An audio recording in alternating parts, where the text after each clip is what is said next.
Welcome back to the Kicks and Picks podcast. Coach Steve and Nick here with you for an early recording. Usually we're doing these at night, doing it daytime today because the quick turnaround before the semifinals of both tournaments kick off tomorrow, Nick. So pretty solid quarters for us in terms of what we saw happening at the Euros. Finally. South America always a little difficult, but I think overall we're finally starting to get a read on these teams.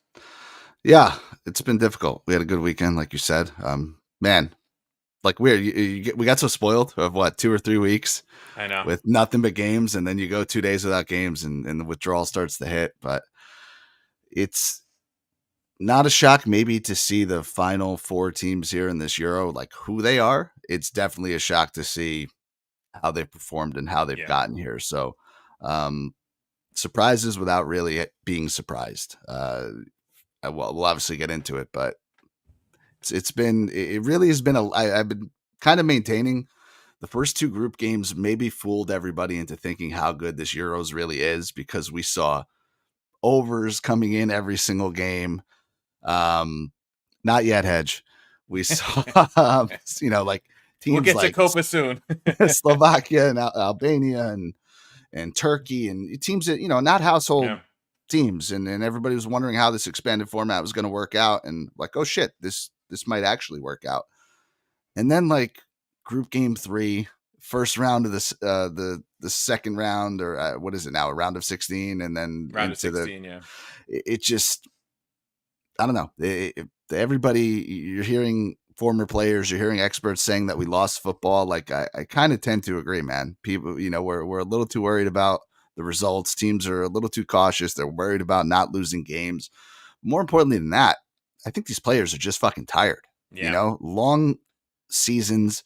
Some of them obviously in many games with their national teams in between. Some of them are in Champions League or some other European competition or South American competition, whatever it is.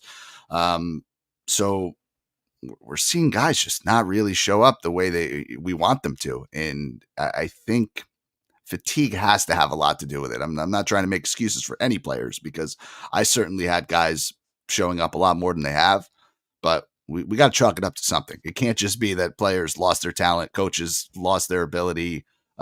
Everybody kind of forgot how to play football. It's I don't know, just weird tournament to this point, and hopefully these last 3 games in both tournaments will make up for it. Yeah, I think fatigue. I think you're right, especially with the Euros. When you look at the teams that advanced and you look at the teams that did better than we expected, a lot of those teams don't have a lot of guys playing on big European sides that go deep into Champions League and Europa League. And, everybody's playing a domestic league until May. So that kind of evens itself out. But when you have the Real Madrids of the world and the Man Cities, and those teams are mostly stacked with players from larger footballing nations, like the Spains, the Germanys, the Englands. Like England's still in it, obviously, and France is still in it, but a lot of those guys play a lot more games, which is maybe why the play style for those sides hasn't been as good, especially France. I mean, you look Georgia, right? Who plays in a big team? Kvaratskhelia, obviously with Napoli, but they didn't get very far in Europe this year, so maybe the forward too. I forget where he plays. He's in Turkey somewhere, I think. The goalie, I think, is on Valencia. So there's a couple guys, but Slovenia, a couple guys here and there. Romania, I don't think anybody really plays on a big European team right now. A lot of those guys are in Italy and Serie B and around, right? The one guy for Tottenham, right? The defender.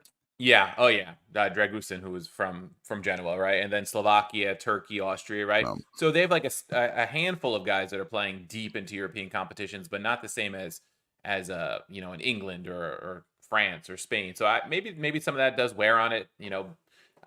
Just the way the group stage shook out, like we said last time, the way the bracket shook out was not the way we expected, where Spain, Germany, Portugal, France, and Belgium were all on the same side of the bracket in the round of 16. That was unexpected. For sure. It made for a couple exciting quarterfinal matchups on that side of the bracket. That Germany-Spain game was a great match as a neutral. France-Portugal, not as much so in terms of the goal scoring and things like that. Went to penalties at 0-0, but 2 big nations playing. To me, I mean, the Germany-Spain game was exciting.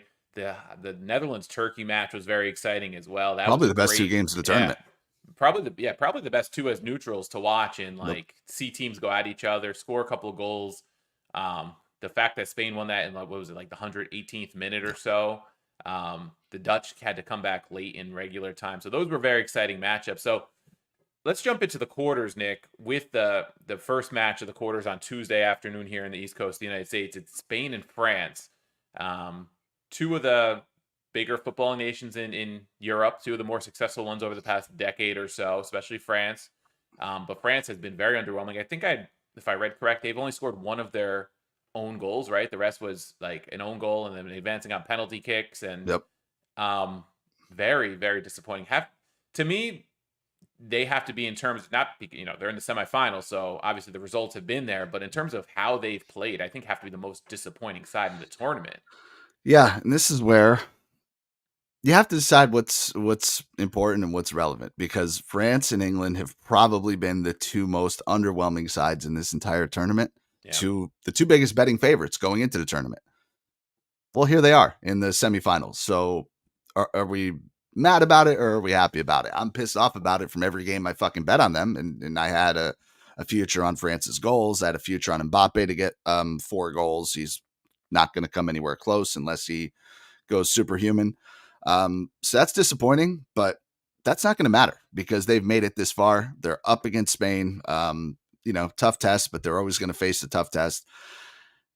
And I'm torn. I'm torn between the France that I've watched for 5 or 6 games and the France that I know and the France that the bookies are offering me right now. Yeah. And it's really tough to distinguish between the two because everything on the planet says Spain is winning this game. They've looked good. They're scoring goals. They've been tested and beaten good teams. Um, Great numbers on Spain, and I'll get into what my pick is. But when the hell are you ever going to see France at plus 205 on the money line again? When are you going to be able to take a France draw no bet or France maybe even plus a quarter of a goal, close to even money? You're not going to see it, but maybe you have another thought. I mean, what in your mind tells you that France deserves to be bet on? Because I don't have it. I want to have it, but I don't have it. Yeah, I mean, there's great value on both sides. When you look at the money line, Spain plus 175, France plus 205, draw no bet minus 125 for Spain, even money for France. Even the two advanced line, if you think they can get it to PKs again and get by Spain that way, France is minus 105, Spain is minus 120. I mean, the value's there on both sides, but I think you're right. France being the underdog, I think, is justified here. And the value is value you never see on France, not in this, current, I guess, 3 or 4 runs of tournaments Yep. since they won the World Cup back in 18. But I don't see, based on the way they've played, them beating Spain in this match unless they can drag it to PKs right now, because Spain has been very impressive. Spain a little unlucky not to beat Germany in regular time, right? They Yep. had them down to the last couple minutes there. And I actually, to me, that match felt like a draw. I actually sent to you guys in the text, like, I'm going to take a shot on the 1-1 exact score line here, which is something I almost never do. I just had that feeling. FanDuel had a little boost. So I was like, I'm going to throw that on, take a shot, and it hit. Thanks to a late Germany goal. But it felt like Spain's match to lose there if they Yep. had lost that match. And then they got the winner late. I think it's hard to bet money line here just because of how Yep. many of these matches have been going to extra time. Agree. So to me, the value here is on the two advanced lines, minus Yeah. 120 and minus 105, or like that's where you got to look because someone's got to win. It's just who's Yep. going to get through, right? So anybody that's been like placing draws has done really, really well. So that was a hell of a bet. I think Yeah, the which draw is line something here we is almost never give out it's draws in tough. our locks, It's right? It's tough. So hard. listen, it's a plus 180. That's not a great number. So what I've kind of been doing over the past few rounds is two teams that are kind of evenly matched like this. I'm going to wait till the very last minute. I'm going to see where the line settles, and I'm going to take the underdog plus a quarter of a goal, double chance if it's available. I don't know that France will get to double chance territory in this one. Maybe they will, maybe they won't. Highly unlikely. Yeah. But the last round, for instance, I took Germany double chance and I parlayed it with France double chance, and it came out to like plus 120 or something like that. But hey, both games were draws. Yep. Did I lose out on some money? Yeah. But did I give myself a whole hell of a lot of protection and buy a lot of results and walk away with a winner? Yeah. So I don't think that's a bad strategy for matchups like this if you want to pick something and get a little creative with two of these games. I have 4 bets that I've looked at here, and I'm not, this isn't nothing to me at this stage is in lock territory, right? These are good Yeah, teams, evenly matched, maybe some underperforming. Um, but I think you got to go Spain. Spain to qualify at minus 120. They yeah, deserve it at this point in time. France doesn't. I think Danny Olmo has been lights out. He's come off the bench more often than yeah. not, which is Made it crazy to off the me. But bench last match. I have to imagine he starts in this game. Um, I don't know. So obviously wait for lineups. But if he is starting, one shot on target is minus 115. I think that's Solid. crazy. And then you have to wonder, do you think Mbappe finally wakes up? If you think he does, if he's healthy, two shots on target is almost at plus 200. It's plus 190. That's kind of nuts. I mean, at some point he has to have a good game. I tweeted this out kind of jokingly, but like you can't call a guy like this world class, and he's obviously world class. He has the pedigree, he has the Yeah. trophies. I'm not really knocking him, but when was the last time you injury aside, I granted he has a broken nose, but when did you have a world class player in his prime put up a 5 game tournament stinker like he has? It's Yeah, like never happened. it's rare. Like, Messi would get the criticism for never lifting the trophy until they won Yeah. the Euros and the World Cup, but not the Euros, rather the Copa and the World Cup. But like he would still perform. I feel like for the most part, this is this is in terms of performance not Yep. very good from him. So I'm wondering at some point, two shots at plus 190. Does he turn it around? This could be a spot. I, I don't love it. Just the numbers way too good to not seriously consider. Um, and then both teams to score, right? You mentioned it. Does France eventually get on the score sheet? Plus 105 for both teams to score. I certainly think Spain score a goal. So that's up for consideration. So those were the four I kind of identified for this game. Yeah, I think those are solid. Spain to advance was the first one that jumped out at me last night as we were looking through stuff. I do like that almost shot because he's likely to start with Pedri getting injured early last match. That's the reason he was on the field, right? To score the first goal and then he assisted the winner. Couple suspensions in addition to Pedri being out for Spain to keep an eye on. Carvajal, who's been playing right back, took that late red card to kind of just ensure that Germany didn't get that late counterattack to try to get a tying goal. And then Robin Lamorne, Normand, the center back, is also suspended for yellow card. So Mm-hmm. Nachos, steps in there. So there are a couple changes to the Spain lineup, but I think for the most part, I think they'll be all right. Jesus Navas likely to fill in at right back and Nacho at center back. Nacho getting up there a little bit, 34 years old now, but a guy with massive experience with both Spain and Real Madrid. So I don't worry about him like having too much of Mm-hmm. a clunker. For sure. Maybe not to the same level as Lenormand at this point, butchering his name over and over here.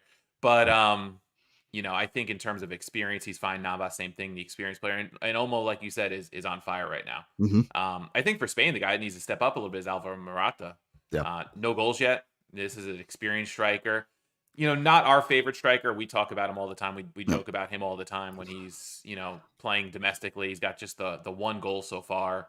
And that's been every striker, man. I'd hate to single him out. I mean, Yeah. it's interesting that they've made it this far without any goals. But I think Jose Lu has one goal. Yeah, and he To this scored the point. first match against Croatia in the 3-0 dropping Morata. Yeah. So I mean, he's not done any worse really than anybody else to this point. But you definitely would love to see something out of him. Yeah. Yeah, but I think that speaks to how much talent is all around the pitch for Spain and how like diverse their attack is. And sometimes Yep. those are the teams that do best. I think back to, we're Italy fans, so it's always easy to remember the Italian teams for us. And the '06 team, Luca Toni came in as one of the top strikers in Europe, it felt like. And then again in the Euros after that. And he led the team with 2 goals in that '06 run to the World Yeah. Cup title. Gilardino, who was also an informed striker at the time, had 1 goal. It was I think did Pirlo also have 2 or Zambrotta? Like one of them had 2 goals and that was it. Like everybody else had 1 goal. Just spread the love, and that's it.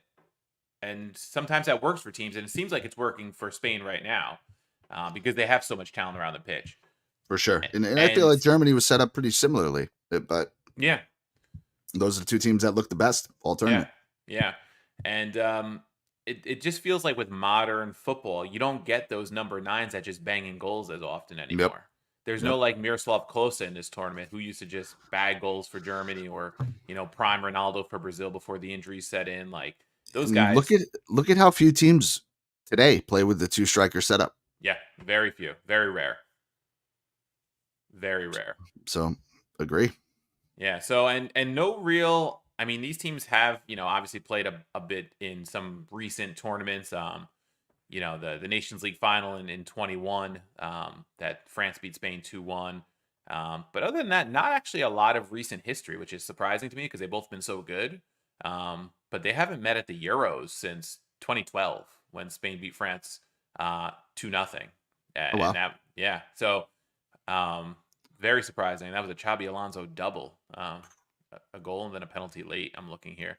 So not a lot of head-to-head streaks to go on between these two teams, um, Yeah, which I is was trying to interesting. look at like corners and things like that, and just I think like they're under corners when these two teams play, Yeah, under cards when these two teams yeah, play, and you can't even bet those lines because yeah, they're just way too juiced up. yeah. It's that, and those streaks go back so far, like goes back like a decade. So Yeah. how much of it's still Right. relevant, right? Right. But I Hmm. think we agree here before we move to England and the Netherlands. I think Spain is the pick right now. Um, like I said, I don't think those forced lineup changes affect them that much. I think they're a pretty well-oiled machine, and they've looked like the best team in the tournament so far. France has talent, but they're another team where the goal's coming from at this point. Unless Mbappe decides to show up big, like you said, where the Yeah, and goal's then coming kind from. of the weird thing for me too, just to before we touch on it, they play this 4-3-3. They won't seem to get away from it. Hmm. I'm not going to go into a monologue on the 4-3-3, but you got Thuram in the middle. He's not really a striker, No, not like in that sense. he plays off Lautaro for Inter. Yeah, and Giroud really hasn't gotten a shout. I mean, granted, Yeah, he's much older, right? He's 35, 36. Probably another guy that definitely suffered from the long season and fatigue. But at what point do you stick him in there and give it a shot? yeah, At least for the first half of a game, first 60 minutes. yeah. To put a more traditional striker, yeah, I agree. There's no more Kareem Benzema, but maybe you give Giroud a look, change it up. But it seems like when you get this deep into a tournament, I think managers get a little hesitant to make such a big change. For sure. Yeah, The other dude, well, I'm just looking at it. Griezmann, if he starts, man, Griezmann to get a shot plus yes, 110. I think that's a silly number. yeah. He tends to get a shot in there, and I mean, I think he kind of has to start, right? I mean, he's been I, starting pretty I much don't know. every match for them. I'm trying to, I feel like Deschamps has really gotten away with criticism because of how far they've made it, but I don't really understand a lot of what he's done to this Yeah, point. saw a meme on Twitter. It was the Champ's body and kind of like his face like morphed in with Max Allegri's face because There you he's go. just been kind of getting the results done in such an ugly fashion. Yeah. It's pretty funny. So let's move on to the other semifinal. The Dutch and England, two traditional powers in Europe as well, and big nations. They got there past Turkey and past Switzerland, who gave them both fits for a while in those two matches. Um, England's still not the the prettiest win again, right? They had to go to penalty kicks against the Swiss. Um, it wasn't their best match. Saka kind of bailed them out with an 80th minute goal 5 minutes after Mbolo put the Swiss up. It felt like once the Swiss scored that maybe they'd just be able to hold out. That's what it felt like to me. Um, and then the English found a way. And in the end, they did create more in extra time. Not a whole lot, but they got 3 shots in the second period of extra time. Um, I don't know. Like, what do you make? Like, we talked about Southgate.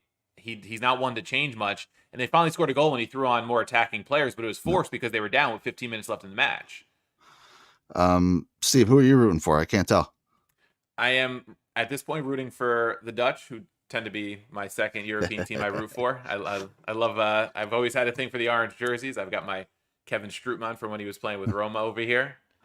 I invested one back in the day, and then he shortly thereafter got hurt. So I mean, I'm probably real good luck for people, but Yeah, listen, we kind of mentioned it here. I think England, you can argue with how they've played, but you can't argue where they are at the tournament in this point in time.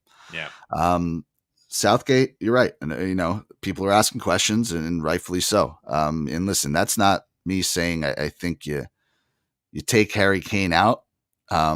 but at some point you do have other very capable attackers, right? Double-digit goal scorers in the Premier League, in Tony and Watkins. Maybe there's a different look that you throw at the Dutch here, and I mean, do you want to play the Dutch's game? That's a whole nother question. There was a But stat though, Nick, and I think it speaks to why Kane is more valuable than just the goal. I know he's a striker, so that yep, is the output you're looking for is the goals. But it was I'm gonna see if I can hear from Opta Joe. 503. Harry Kane has applied the most pressures to opponents overall. 503 pressures, the most pressures in the opponent half at 326, middle third, and final third.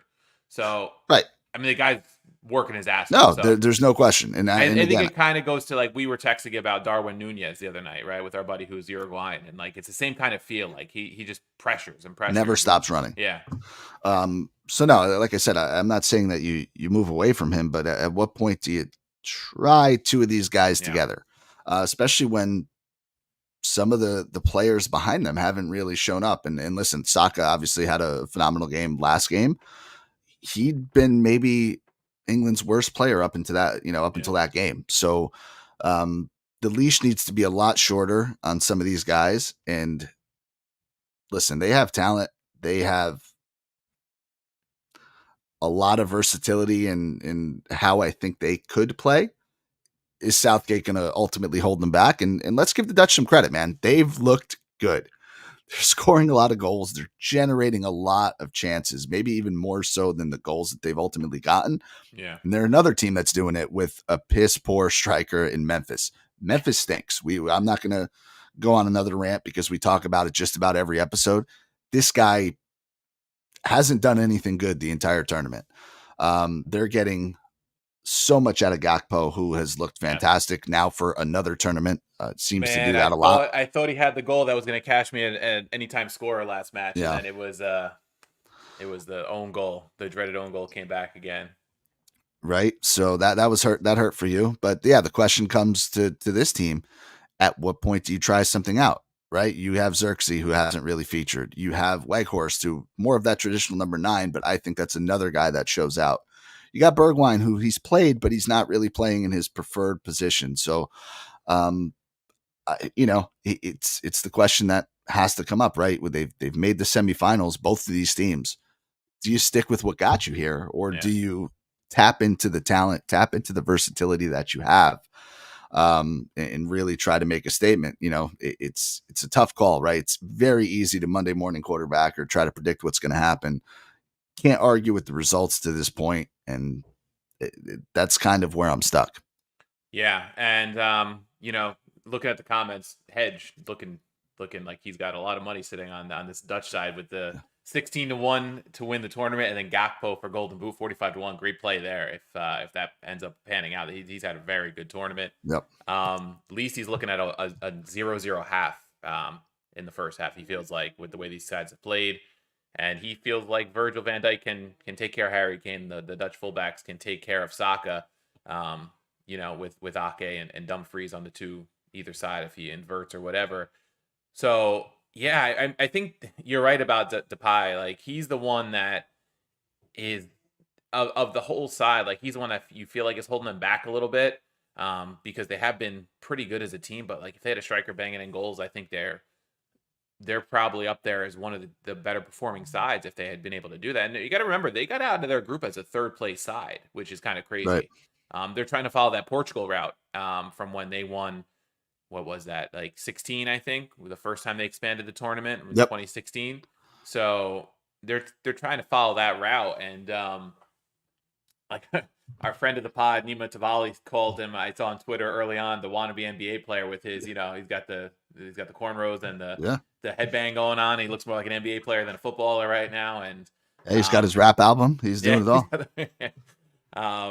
I don't know. I mean, it's crazy to me too that Gakpo plays on the wing, right? Like he doesn't look like your typical winger. Like to me, he feels more like a striker. Like maybe play him at striker, right? And like let Yeah. him get in the And box but more. see that, like, does But that is put does it pressure take on him, away? Yeah, yeah. right? And take away what he's done so well at this point in And I time. guess I he don't know. does it for Liverpool too, because Darwin's the number 9 there, Yeah. right? So even though he is more, he can play striker. He guess he Yeah. does play on that left wing a lot. Um, Yeah. but yeah, he's Uh, been phenomenal. All right, I haven't given out like the statement yet that I give out every show, but if you made it this far and you're listening, shop around, shop your lines. Lines are wildly different for tournaments like this from book to book. What I'm giving out is on DraftKings. I'm not using DraftKings. It's just what's in front of me. It's the easiest to research.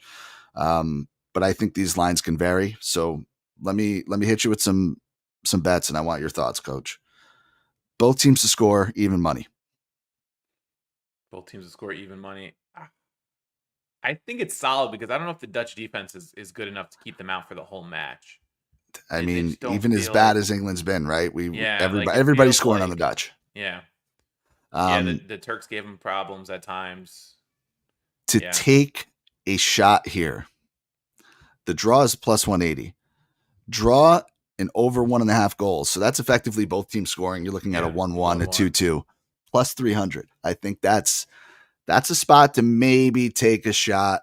If Yeah, you got a little beer money, you got a boost, you got something. yeah. Um, Not something because I'm putting like a full unit on, yeah, probably, but but all these games have gone to extra time, man. So I'm thinking that represents some solid value. and just to throw it out there while you're on the draw, if you're looking at like a correct score, you want to play like a couple half unit plays on correct scores. 0-0 plus 600, 1-1 plus 425, and 2-2 is plus 1100. Yeah, I don't know if we there you get go. that many goals though. But then again, that Turkey Holland game felt like you could have had 4 or 5 goals in it. Easy. Corners, I think both teams have probably trended a little bit towards the under, but man, the over is only at 8.5. So I think to get 9 corners minus 125, not a terrible look. And then cards over 3.5 cards. It's minus 150 currently on DraftKings. So if you can get that lower, I think I think there could be 4 cards in this one. I think this referee has averaged like 4.5 cards so far in the tournament. And these teams, in their last 10, less than 4.5 cards. So it's not the 3.5 that this is set at. So it kind of puts you in a funky spot. You have to do a little more digging to find how many cards these teams really get per match. The Dutch are Definitely. under 4.5 in 9 out of 10. English matches are under 4.5 in 8 out of 10. Yeah. So It's one of the things too that's tough with, or makes it intriguing with these, like a lot of draws going to extra time. A lot of these prop type bets carry into extra time, right? It's just really the money line that doesn't. Am I correct?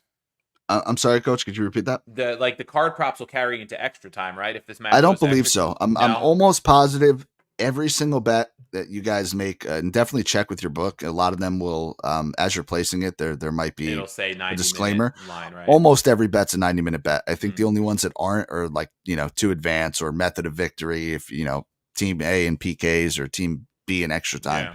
I'm almost positive everything else is a 90-minute bet. Okay, yeah. So shots on target, I'm seeing, like, I'm looking at stock shots on target. All bets are settled based on 90 minutes plus stoppage time for shot on target. Um, goals, anytime goal scorer, goals in regular time will count. So those are the corners. It's not. It doesn't say. It just says only corners taken will count towards settlement. So I'm not sure about corners, Yeah, at there you least go. on And every book is DraftKings. different too, Yeah, which they shouldn't be. But yeah. and then here's the other one. So over 2 goals on the Asian lines minus 115. I don't know. Yeah, two Just goals. Yeah, seems like an overmatch to me. And yeah. if it lands on 2, all You right, push. no harm, Yeah, no foul. yeah. I'd almost rather take the 2 and possibly push, right, than take Then the two both and a teams half that score. it's set at, or the Yeah, both teams to score, because you might get a 1-0 lead for somebody, and then the other team has to push late, and it turns into a counterattack goal the other way, right? And you get yep, 2-0 or something. So for that's sure. always a possibility. So 2 feels like a solid number though, with the way the Dutch matches have played Yeah, it's out. probably my favorite one of Even all most of the these. England matches have seen goals. Hmm. They've come late, but they've come. So yeah, the last 2 have both gone to extra time at 1-1. Uh, one place to keep an eye. Declan Rice has been really good. He's been the man of the match the last 2 English matches in the knockout stage here. What's going to go on in the midfield? Um, that could be a place where we see this match won or lost. It'll be For sure. interesting.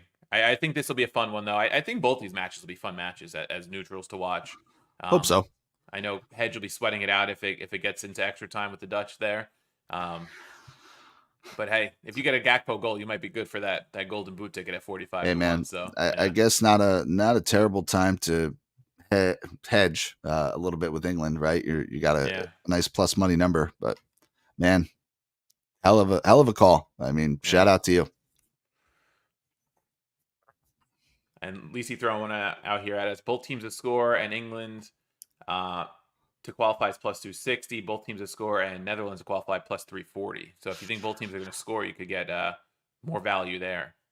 You could bet them both and still be up money, really, There you go. if you think both teams are scoring. So little nice little nugget there. Yeah, I apologize, man. My stream is frozen as it tends to do on StreamYard, so I can't see any of these comments. So, Coach, you'll have to shout them all out. Ah, the whole thing is frozen there on you, huh? Yeah.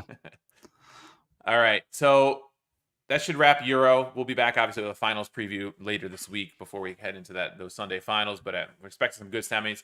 Other side of the world, I should say, here in the States is the Copa America semifinals. It kicks off with Argentina and Canada from MetLife Stadium on Tuesday night, 8 p.m. Eastern time. Hedge is here. We're going to put his Canadian flags back up here on the screen because he is here repping. He came on our Copa America preview episode and said he was taking a shot on his country more because it's his country than his belief in them. But they have gotten now to the semifinals. Impressive stuff from Jesse Marsh's side. Again, I will say it like I say every episode we talk about Canada. I wanted him to be the U.S. men's national team coach. Yes. He is not. He's leading Canada to the semifinals. We think the U.S. is going to fire Greg Berhalter, but we don't know. How has he not been fired already? Still, we don't know. I mean, I saw a tweet like Ecuador fired their coach after losing to Argentina in penalties like immediately. And here's the U.S. still hanging on to Jesse Marsh after not getting out of the group stage. First host not to get out of the group stage in Copa America history. But here we are. Anyway, we won't digress too much. So this one on paper, I know they met in the group stage.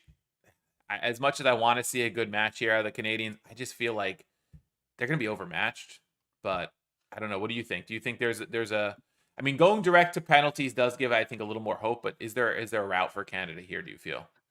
Um, man, first and foremost, shout out Hedge. Congratulations. Congratulations on also winning all these bets. Yeah. It's it was a 2-0 Argentina win the first time they met Yeah. in the group stage. The And opening it match, felt like it could be a lot more, right? it was That the score XG was line over was 3, yeah, 9 big chances for Argentina, yeah. 19 total shots. And Canada's goalie had 10 saves. I was going to say that Canada's goalie has been fantastic. Crepeau or something like that. Yeah. I don't know exactly how to pronounce it. He's been outstanding. I think Argentina missed some chances in that game more than he saved them. But Argentina has been pretty underwhelming since. They've been only okay. Messi, is he hurt? Is he okay? We don't know. It's tough, man, because you look at this Canada side, and I say this every show. You keep hearing about Jonathan David. Well, I'm waiting to see it. What does this guy do? Because every time I watch him, he's missing chances. He's not really doing a whole lot otherwise. And I think he's taking a backseat to some of these other players. So gonna need something really big out of him. Gonna need something really big out of Eustachio. He's suspended, right? Or did Let he? me I'm double trying to check. remember. No, I don't remember. He didn't get a card. He just missed his penalty. I know he did something really bad last game. I'm trying to remember what it was. I think he just missed a penalty. No suspensions for either team listed here. Okay, so that's a guy that he's been like solid, but like not noticeable, if that makes sense. So you need a little bit more out of him.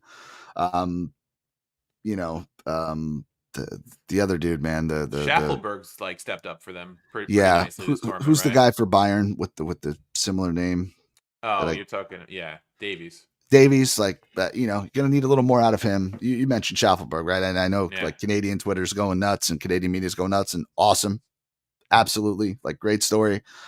But they're gonna need to play the perfect game because this is where Argentina is able. They're gonna be able to shrug off a couple of bad games and still put in the performance that they need to. They've been here before. Canada doesn't have that luxury, so it's going to be really, really tough. I'm rooting for it to be a good competitive game. It may very well be a good competitive game, but it's going to need to be picture perfect for Canada to progress. Yeah, it's going to be very difficult for them to progress. I don't think this is like the Colombia Panama 5-0 drubbing kind of match. No, but this does feel like the match where Argentina finally gets over that 2-goal mark. It could be. if Very they possible. execute their chances. They've underwhelmed in attack. Like their defense has been great. They get that one late goal to Ecuador, which screwed us. I think we had them to get a clean sheet that match, right? As Yep. our pick.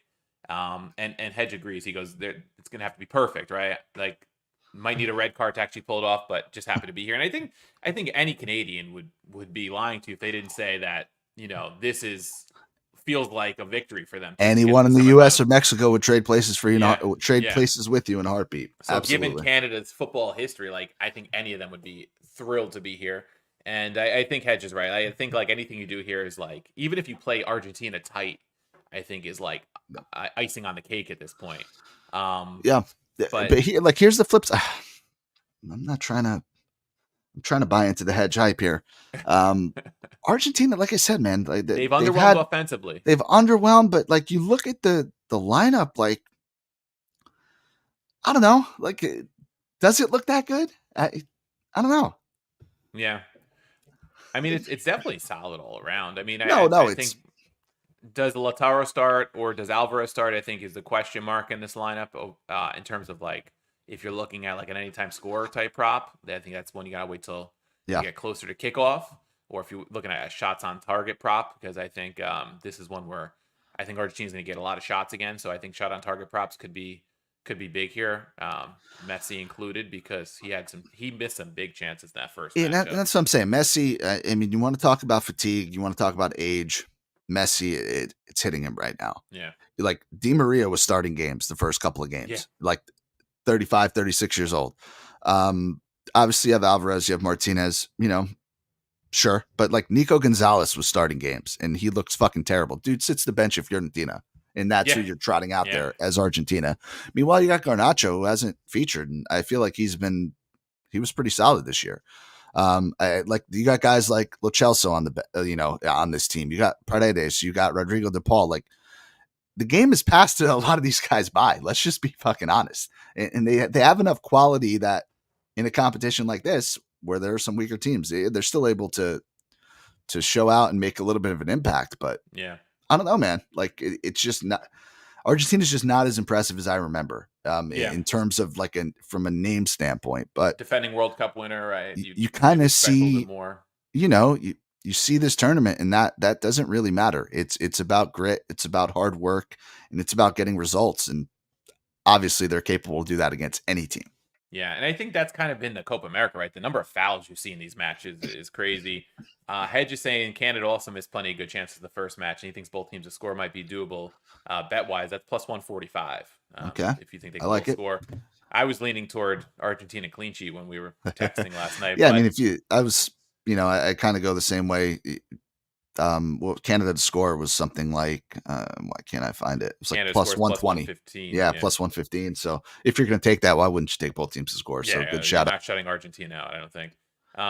Couple the spread bets. If you think Argentina is going to get a few goals, minus a goal and a half is plus 105. Minus a goal and a quarter is minus 125. Might be the way to go if you think Argentina wins this one by 2 goals.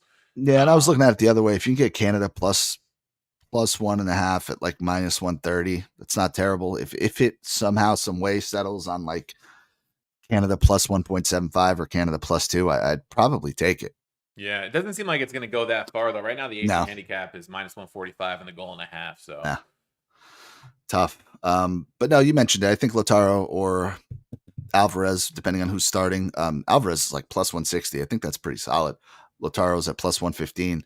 yeah, Kyle Larin, for me, who's been really, really good. For him to get a shot on target is even money. That's maybe my favorite bet. yeah, And then I that's a pretty think solid over one. 4.5 cards at minus 130 has to be like automatic. I feel like there's been 12 cards in every single Canada game so far.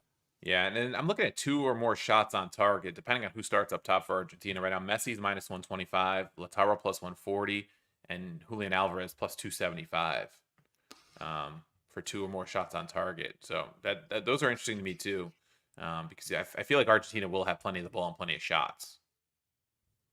For sure. So could be things to keep an eye on. So all right, good luck to Hedge and his Canadian you know brethren there, but I think it's gonna be a tough one for sure. So the more intriguing matchup, at least on paper, in this one, Nick, is going to be Colombia and Uruguay on Wednesday night. Um, Uruguay gutted it out against Brazil, had a great penalty kick shootout after a 0-0 draw. That was a match we tabbed both teams to score, and we thought, there'd be some goals in that one. Um, So here's where we went wrong. Um, Uruguay apparently has not given up a goal yet. yeah, they muck it up, man. So They that was like news to me, where I was just in my mind, and I said it on the show. I expected them to score because they've been scoring, yeah.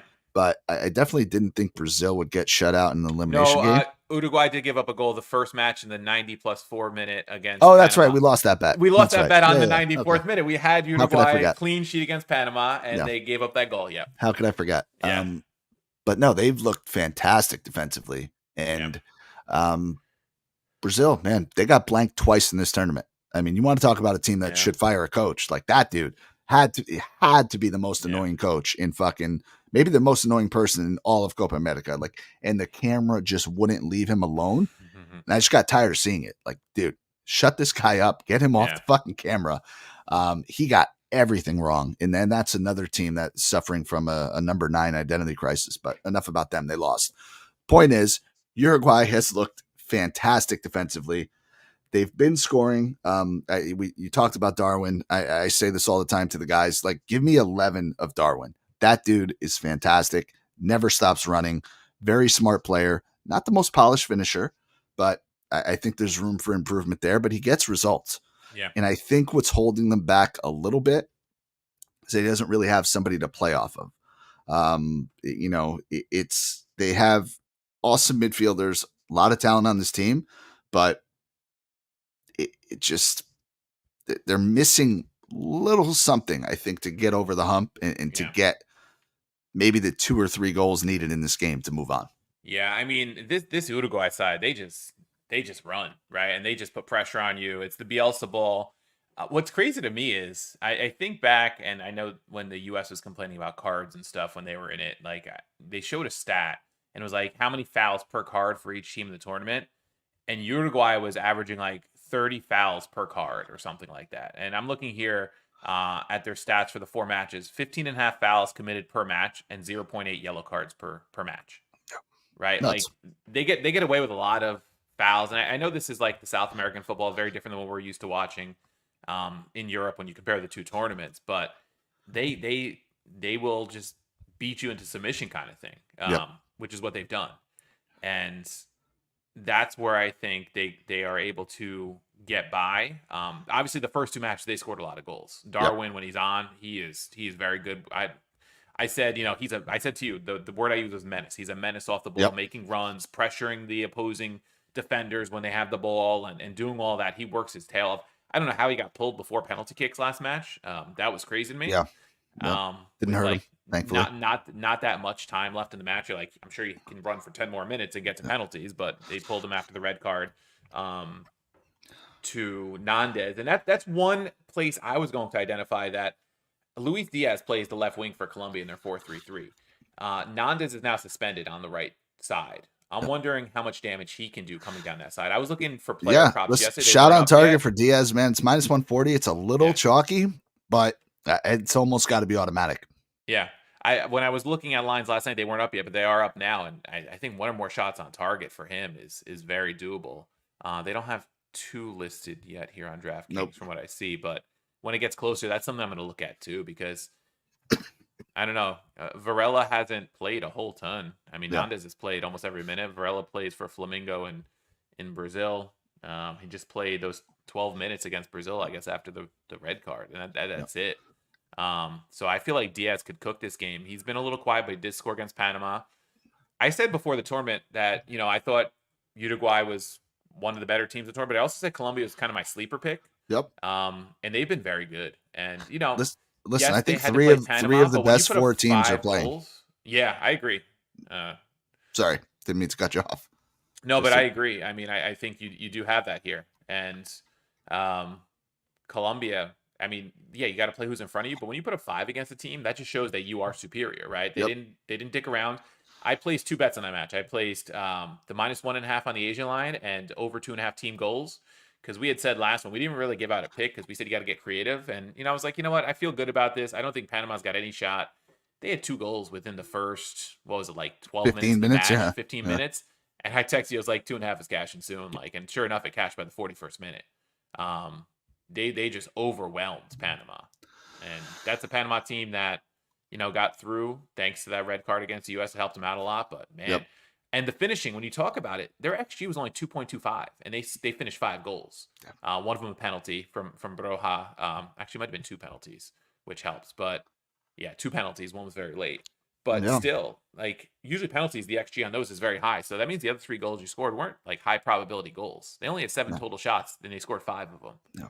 So Man, and you think they do it again? Over 1.5 goals plus 210. I mean, we talked about how good Uruguay's defense has yeah, been, but if it's an there's intriguing matchup. There's going to be value depending on how you want to bet this match. yeah. So where I'm at in Coach mentioned that there's limited markets available currently.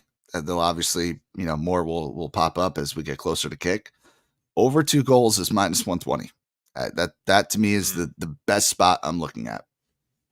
Yeah, that feels. I feel like there's got to be 2 goals. I mean, we said that too about the Brazil Uruguay match, but can Uruguay do it again? Like this Colombia side is a lot more competent attacking wise in this tournament than Brazil has been.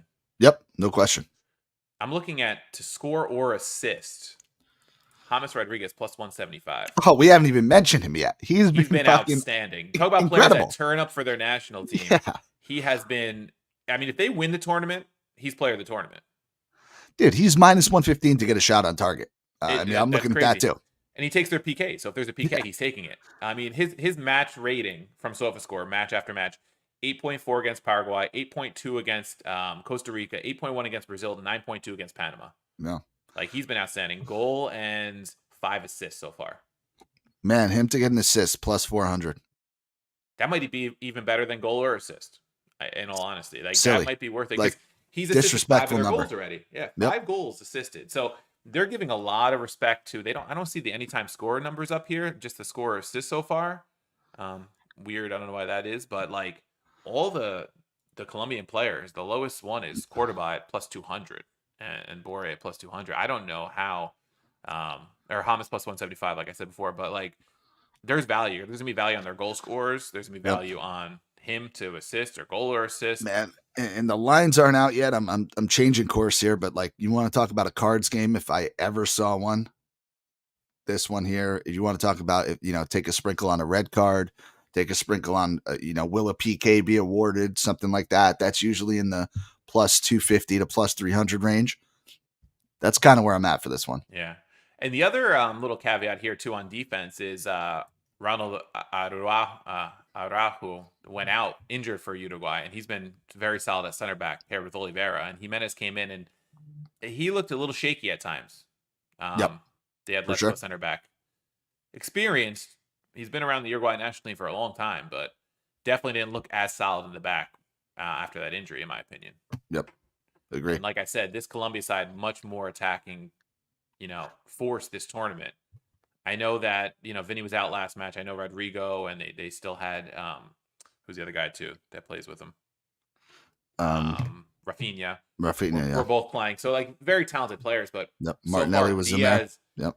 Diaz and Rodriguez have really turned up for Colombia. Cordoba, Cordoba's been great. I think they can really give this team problems in the back. Yep. I don't think they keep a shutout again. And at this point, I mean, side. it's going to be fascinating because both teams have to have the belief at this point, right? Like you've made it to the semifinal. You've played pretty damn well every single game. It's going to be must see TV. I really think so. Yeah, and Colombia, one of those teams too. Like they haven't been like they've been in World Cups recently, and but they're never threatening for the title. This might be their best shot at a title. They've always had talented players. They've never had like a talented team to put it all together. Yeah. And I think, assuming Argentina goes through, I think the finals will be fascinating. Whether it's Argentina, Colombia, or Argentina, Uruguay, I think it's going to be very, very fascinating final either way because, Argentina, Uruguay, big rivalry there. Both have 15 Copa America titles. And then you kind of have Colombia, who's the dark horse kind of side prior to the tournament and who has played very well. Colombia, I mean, get this, Nick. They haven't lost in 27 straight matches. That's nuts. Yeah. It's crazy. Okay. How do you not back them then? Hold on. Now you're going to have to go make me look at the money line here. Okay. Colombia to advance minus 120. Yeah. Not bad. Yeah, and I think the thing with these, the money lines plus 180 for Colombia, plus 190 for Uruguay, it's that going straight to PKs that worries me betting the money line, because then Yeah, when you get close, I don't think either team's want to take a risk like you would maybe a little man. bit closer to like an extra 30 minutes of play. Yeah, Colombia plus a quarter of a goal, not there. But if that gets to like minus 140, probably hammer it. Yeah, I mean, 27 straight matches is crazy. Um, It's, it's and Colombia all I need to know. matches 6 out of 7 with more than 2.5. Yeah, telling you First guys, over goal, over two minus 120. yeah. First goal could be key. Uruguay first goal in 4 of their last 5. Colombia 7 of their last 8. Yep. Get this: Colombia's won 6 of their last 7 first halves. I was kind of looking at that. Plus 260 or some shit. Plus 260 money line first half. That is a big number, and it's almost worth a little sprinkle if you think they're gonna turn up on offense like they have. Man, if you can get an Asian first half money line, just saying. First half, Asian first half. Pick'em is minus 120 on Uruguay, minus 115 on Colombia. Bad. Yeah, yeah. I'm excited for this one. I think this is gonna be a fun Yeah, match. good good match. Listen, it's been a good tournament too. It gets a lot of shit, right? It's not maybe aesthetically pleasing, but doesn't matter. There's Yeah, been goals, there's been penalties, there's been cards, there's been drama, everything you could possibly want out of a tournament, other than the host nation doing anything, and that's just us selfishly saying that. But man, yeah, if the like, yeah. If we weren't it's the American, we could care less, right? if they made it one more round, you feel a whole lot better. But it's been really good, and like I said, I think 3 of the 4 best, most complete teams are remaining. So you got to be happy with that. Yeah.